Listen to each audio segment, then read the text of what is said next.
Bienvenue dans l'anatomie du pouvoir. Aujourd'hui, nous abordons l'un des plus grands risques de l'histoire humaine, la Troisième Guerre mondiale. Nous allons examiner, pas à pas, comment les grandes puissances se rapprochent d'un conflit global, comment les erreurs du passé ont déclenché les guerres précédentes, et pourquoi le monde semble aujourd'hui plus fragile que jamais. Dans cette vidéo, nous verrons les mécanismes qui ont mené aux deux guerres mondiales, les différences fondamentales avec une guerre moderne, ainsi que les acteurs potentiels. Nous analyserons les conséquences humaines, économiques et géopolitiques. Et surtout, nous chercherons à comprendre quelle stratégie pourrait empêcher une telle catastrophe. Si vous êtes prêts, plongeons ensemble dans ce sujet aussi complexe que vital. Cette question ne concerne plus seulement les experts. Elle occupe désormais l'esprit de chacun. Car les signaux actuels ressemblent de plus en plus à ceux observés juste avant les grandes guerres du passé. Les tensions augmentent, les discours se durcissent, les budgets militaires explosent, et les alliances se fragilisent. Pris isolément, aucun de ces éléments ne signifie la guerre. Mais ensemble, ils dessinent un tableau inquiétant. La vérité, c'est que les guerres mondiales ne commencent jamais brusquement. Personne ne se réveille un matin en déclarant « Aujourd'hui, la guerre mondiale commence ». Elle s'installe lentement. D'abord, de petites crises. Puis des crises qui deviennent ingérables. Ensuite, des acteurs qui ne peuvent plus reculer. Et enfin, un incident mineur qui déclenche une catastrophe majeure. Ce qui rend notre époque différente, ce n'est pas seulement l'intensité des tensions, c'est leur interconnexion. Autrefois, un conflit restait souvent limité à une région. Aujourd'hui, un affrontement local peut rapidement produire des effets globaux. Car le monde est désormais profondément interconnecté sur les plans économiques, technologiques et militaires. Alors, pourquoi maintenant ? Parce que l'ordre mondial change. Pendant des décennies, un seul pôle dominant a structuré les équilibres. Aujourd'hui, nous basculons vers un monde multipolaire. Et historiquement, ces périodes de transition sont les plus dangereuses. Les puissances établies cherchent à préserver leur position, tandis que les puissances émergentes veulent redéfinir les règles. La confrontation devient alors presque inévitable. La rivalité entre grandes puissances ne se limite plus au domaine militaire. Elle s'étend à l'économie, à l'énergie, à la technologie et même à l'espace.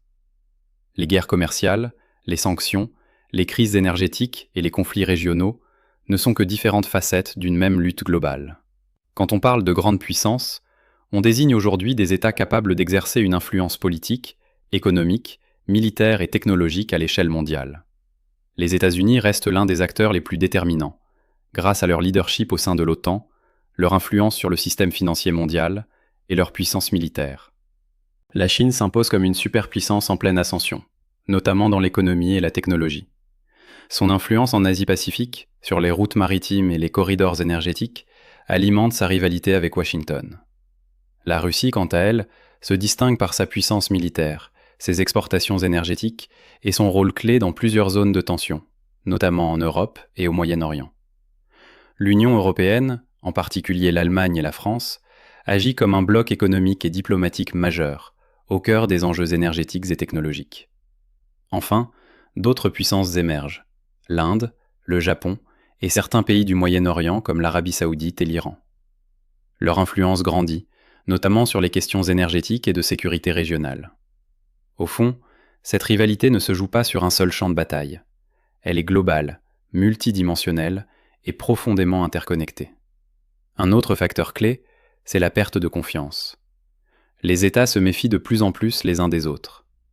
La diplomatie existe toujours, mais elle s'affaiblit. Les alliances subsistent, mais se vident parfois de leur substance. Et cela augmente le risque d'erreur de calcul, l'une des causes majeures des grandes guerres. Aujourd'hui, une décision prise par un pays peut être perçue comme une menace par un autre. Cela déclenche des réactions en chaîne. Chacun pense se défendre, alors même qu'il contribue à créer les conditions du conflit. Le paradoxe le plus dangereux est le suivant. Personne ne souhaite réellement une guerre globale. Mais chacun cherche à défendre ses intérêts. Et lorsque ces intérêts s'opposent, la situation peut rapidement échapper à tout contrôle. La vraie question n'est donc pas seulement qui déclenchera la guerre. La vraie question est à quel point le système lui-même est-il proche du point de rupture. Et aujourd'hui, il semble plus fragile que jamais. La Première Guerre mondiale est souvent résumée à un assassinat. celui de l'archiduc François Ferdinand à Sarajevo. Mais ce n'était qu'un déclencheur. En réalité, l'Europe était déjà enfermée dans un système d'alliances rigides. D'un côté, l'Allemagne, l'Autriche-Hongrie et l'Italie. De l'autre, la France, le Royaume-Uni et la Russie. La compétition économique, le colonialisme et la course aux armements avaient créé un équilibre instable. L'attentat n'a fait qu'allumer une mèche déjà prête à exploser. La Seconde Guerre mondiale, elle aussi, trouve ses racines dans un système fragilisé. Le traité de Versailles avait profondément affaibli l'Allemagne. La crise économique mondiale a aggravé la situation, favorisant la montée des idéologies radicales.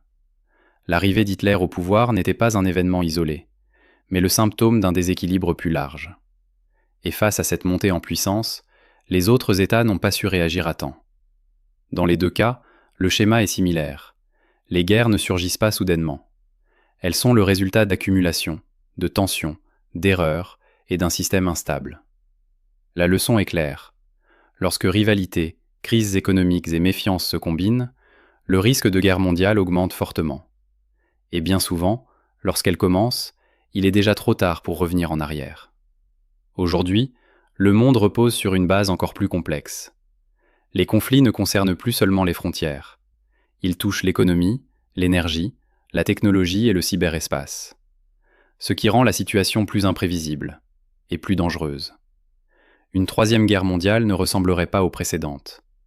La technologie a transformé la nature même de la guerre. Les champs de bataille ne sont plus uniquement physiques. Ils incluent le cyberespace, les réseaux énergétiques, les systèmes financiers et même l'espace. Un conflit majeur pourrait affecter instantanément l'ensemble de la planète. Les conséquences seraient plus rapides, plus étendues et plus destructrices. Mais quels seraient les acteurs, me direz-vous ? Les scénarios les plus évoqués reposent sur une confrontation entre le bloc États-Unis-OTAN et un axe Chine-Russie. Mais ces alliances peuvent changer, et d'autres régions pourraient jouer un rôle déclencheur.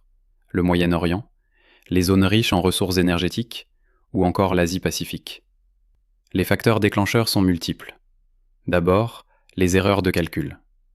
Un exercice militaire ou une violation de frontières peut dégénérer. Ensuite, la dépendance aux ressources, pétrole, gaz, minerais stratégiques. Leur contrôle peut attiser les tensions. Il y a aussi la fragilité économique. Une crise financière majeure peut pousser les États à adopter des positions plus agressives. Et enfin, la technologie. Cyberattaques, intelligence artificielle, menaces sur les infrastructures critiques. Ce qui distingue une telle guerre, c'est l'ampleur de la destruction. Les armes nucléaires, les cyberconflits et l'interdépendance économique feraient d'un tel conflit une catastrophe totale, à la fois militaire, sociale et économique. Et surtout, une guerre dont une grande partie resterait invisible. Réseaux paralysés, infrastructures détruites, villes vulnérables. Les conséquences seraient durables. Les pertes humaines seraient immenses. Une frappe nucléaire pourrait tuer des millions de personnes en quelques instants. Et ce ne serait que le début.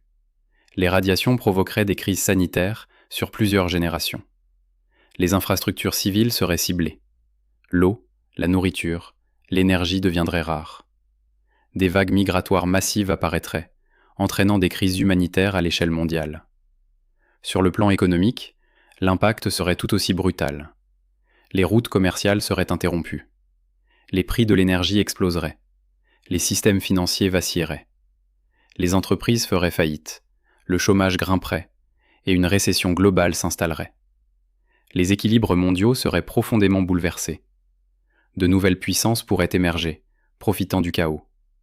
Les institutions internationales, comme l'ONU ou l'OTAN, pourraient se révéler incapables de gérer une crise d'une telle ampleur. Alors, peut-on éviter une troisième guerre mondiale ? Oui. Mais cela exige des actions concrètes.